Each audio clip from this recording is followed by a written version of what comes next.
Hey there, gang. We are on Highway 645 coming south right out of Ohio from Ironton, and we are driving through some spectacular country here, rock-cut mountains in the valleys. This highway is just amazing, and we are headed to a little town called Pilgrim. Pilgrim is in Kentucky. And this is something that I have been wanting to do for a year, and when we get there, we'll talk about it. Look at this spectacular country. Beautiful. All right, we'll check back in once we get closer.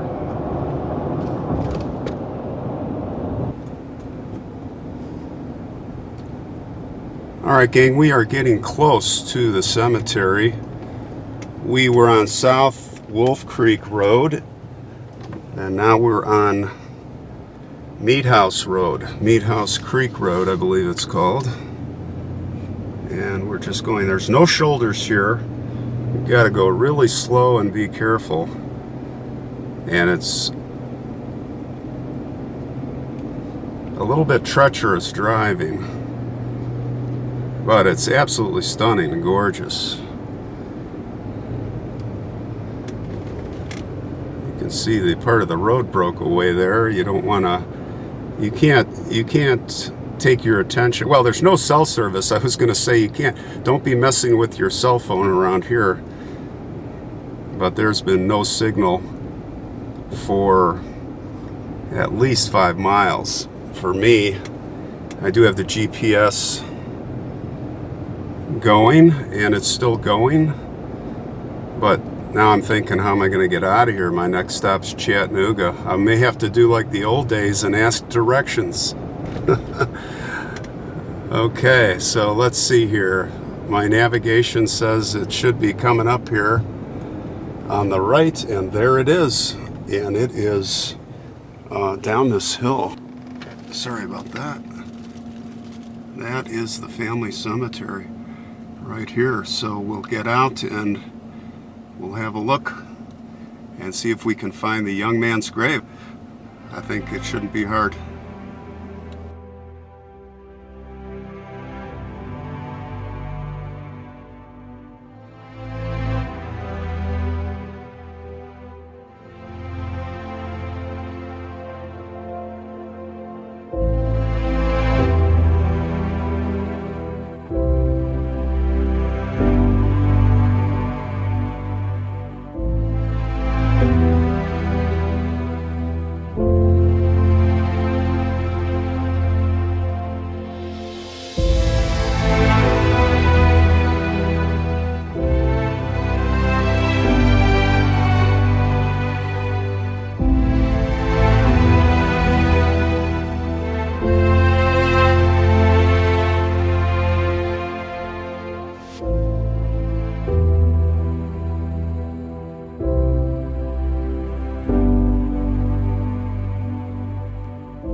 This is absolutely spectacular. I feel like I'm in a cathedral.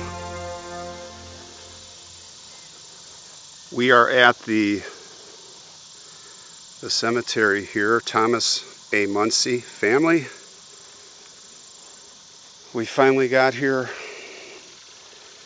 I've been waiting, thinking about coming here for over a year. Tell this boy's story. I got to give a couple of shout outs. One to Durwood, who aka Darren, he's given me a lot of help with this recently. We'll talk about that. Also, there's a channel called The Crime Garage, and I'm going to put the link. If you want to hear more about this story, I mean details, you got to credit, I forget the man's name, but he was being interviewed, and I got some of the nuances from listening to that, so I'm going to put the link in. If you really want to get deep into the story, and it's a really sad story about a boy, 15 years old, John Anthony Muncy. And we are in what a beautiful little family cemetery here. It's so tranquil, I can't even tell you. I just came down the road from a place called Pigeon Roost, or Pigeon's Roost, and just really a stunning area. I saw there were some other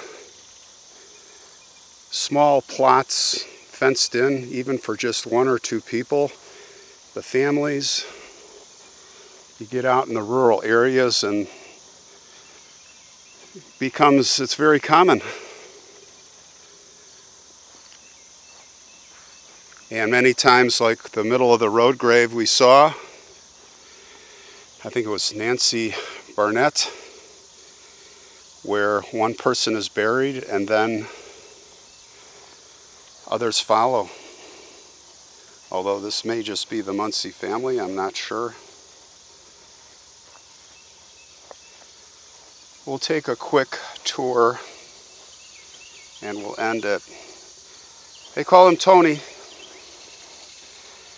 Yeah, it was October in 1983 in Columbus, Ohio, when he went missing. He was 15 years old, as I said. It was family photo time at the house. Everybody gathered, family. And Tony told his dad, he said, "Hey, I want to go across town on the bus to see my girlfriend." Now, it's kind of odd because all his friends were driving and he could have gotten a ride. He said, "Dad, can I have some money?" Dad said, "Yeah, for sure." So he was never seen again.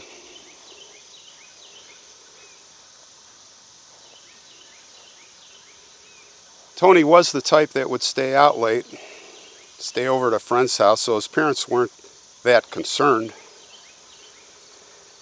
But it was only when they were watching the news that there was a body found that they became alarmed, and it would be their worst nightmare. Sadly, it was Tony. There were two men driving on South Galena Road. Now, this happened in Columbus, Ohio, and I think it's Franklin County, but 25 miles north in the rural Delaware County. They spotted some garbage bags. The guy thought he saw a human elbow sticking out. So they went to check it out. They were deer hunters. They were kind of scoping the road for, I think, for kills and carcasses, which is common. And that's how they found him, mutilated. This is the grave of Thomas Edgar Muncy, who I am going to take a guess that the cemetery is named after. And actually, it's Thomas A. Muncy, so I don't think so, but Thomas here was a private company A, 157th Infantry, 45th Infantry Division, World War II. He died in 71. Can you imagine the stories that he had? Thank you for your service, sir. Here is a sheltered grave. If you check out my friend Whitdox, he recently did a story on cemetery that had a lot of these. This is probably the Thomas Muncy, 1875 to 1958. There's no middle name, so I don't know. His wife, Mary Muncy, 1878, 1962. Some beautiful old headstones protected, their graves here sheltered. This place is a grass mowed. It's absolutely perfect. People take pride here. Their ancestors. So yeah, the deer hunters they walked up, and sure enough, can you imagine, to their horror, human remains. Tony was dismembered. Well, partially his arms were cut off at the shoulders and at the elbows. Why? Nobody knows. Normally serial killers will do that to dispose of the body, but just kind of odd. Maybe that the one theory was from the crime garage listening that possibly it was that he got interrupted, or he was in a rush, or he just didn't quite plan how hard it is to get rid of a human body. So of course they reported it to the police right away. It's another veteran. The Muncy family obviously were huge veterans. Wow, I did not know this.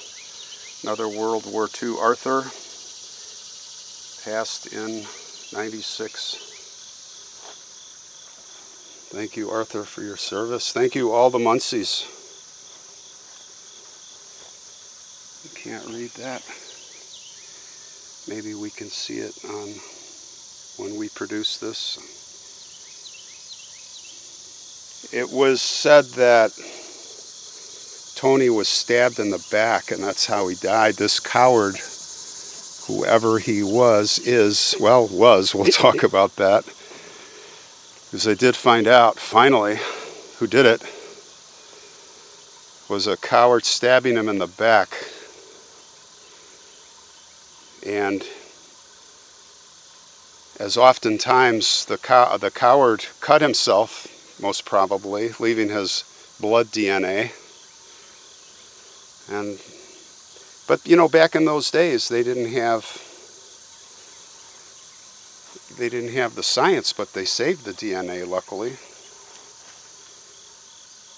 It was also kind of quizzical that much later in the police interview process, they interviewed his girlfriend's parents. They all said, no, there were no plans for him to come here. Don't know why he would have said that.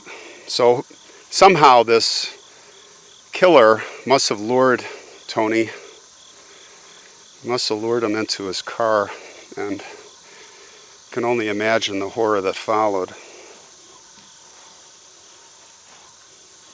Until 2013, when Deputy Sheriff Rusty Yates jumped in with other detectives, of course bringing Parabon. We are in a new age now with DNA, familial, and to make a long story short, they got it down to 3 brothers, and they zeroed in on a guy named Daniel Allen Anderson and confirmed it was him. Unfortunately, he had died in 2013, and that's probably the most frustrating part of the story. But at least they caught him. He was 30 years old at the time when he did this horrible act. And it turns out that Mr. Anderson would have developed an extensive criminal history, including pandering, obscenity, endangering children, and compelling prostitution.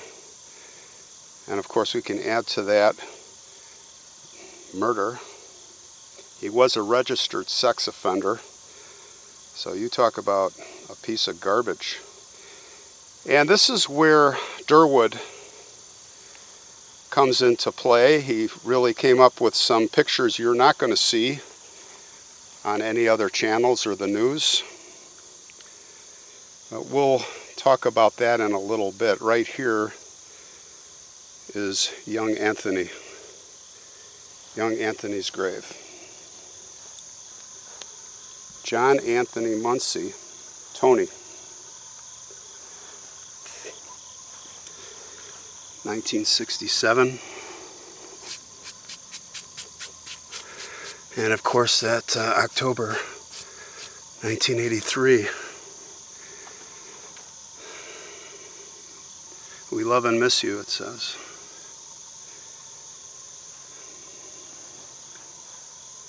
Really sad. Breaks my heart.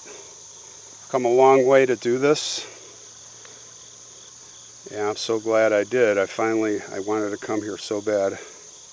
Been following this since the news came out of this monster being caught. Well, not being caught, being identified. Rest in peace, Tony. Rest in peace. Yeah, I stand here in this cathedral of trees and mountains. I couldn't think of a better place to reflect. It's just amazing.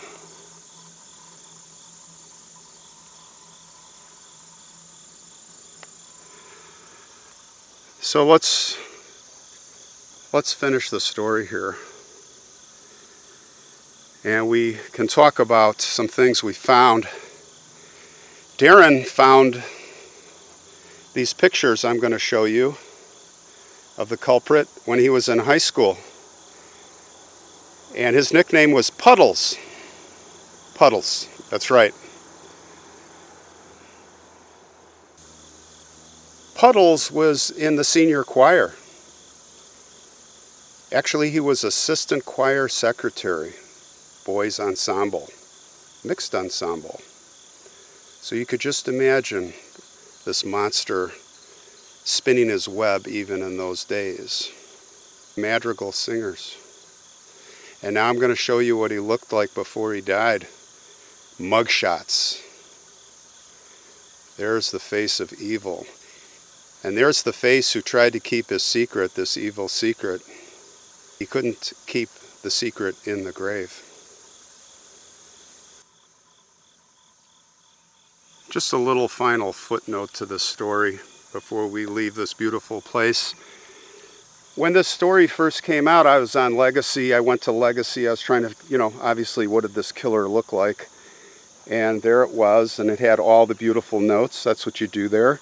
You leave notes for loved ones. And I left my own note, and it said, it was very respectful, but it said, who this guy was. And I was disappointed that Legacy did not publish or prove it, but left all the nice notes up. So I did again last week, post another note. And if you go there, you will see all these beautiful notes from people. And there is an RIP for Tony. Just a little 4 words. But they won't publish it. This is no different than Ted Bundy, this guy. So Legacy has like Ted Bundy up. Daniel Allen Anderson. They should either take that down out of respect for the Muncy family and the legacy and the history, or at least publish my note to identify what a monster this guy was. So, anyway, no kudos to legacy.com. Hopefully they change their practices. They say that Tony loved his music. He really loved his music. And they also say that he was kind of mischievous. He got into trouble sometimes, but you know what? What boy at 15 doesn't get into trouble? I mean, he was an all-American boy. He was a good boy. Rest in peace, Tony. Rest in peace.